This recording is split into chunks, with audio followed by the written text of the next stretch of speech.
দোস্ত আমার না অনেক ভয় লাগতেছে, এখন যে কি করি। দেখ তুই চিন্তা করিস না, কিছু না কিছু একটা তো হবেই। তুই আগে এখান থেকে আমার সাথে চল, এখানে থাকলে ঝামেলা আছে, দেখলে মানুষ দেখলে সমস্যা আছে, চল। হ্যাঁ ঠিকই বলছস, চল।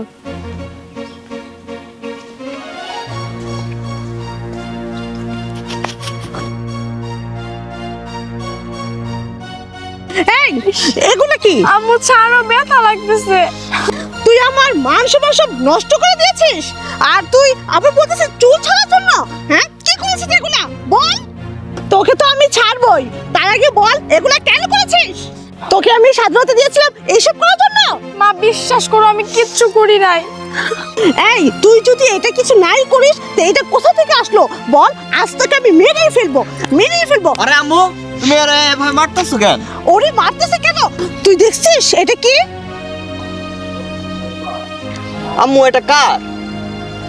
কার এখনো বুঝতে পারছিস না? এটা তোর বোনের। বোনের মানে? এসব কি বলতেছো? হ্যাঁ তোর বোনের। তাহলে শোন। ম্যাডাম এই নেন, এই ব্যাপারটা কিন্তু কাউরে কইবেন না। ছোট ম্যাডাম যে কাজটা করছে, এই ব্যাপারটা যদি এলাকার মানুষজন জানে তাহলে তো আপনাকে সম্মান নষ্ট হয়ে যাবো। তাছাড়া আমি তো এই ব্যাপারটা কোনোভাবে জানতামই না।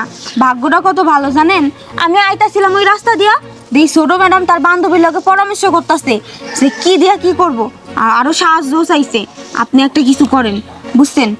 আমার দায়িত্ব ছিল আপনাদের জানানোর, জানাই দিছি। আর আপনি কি করবেন আপনি ভালো জানেন। তাহলে আমি আহি ম্যাডাম। এখন বুঝতে পারছিস ওকে কিসের জন্য মারতেছি?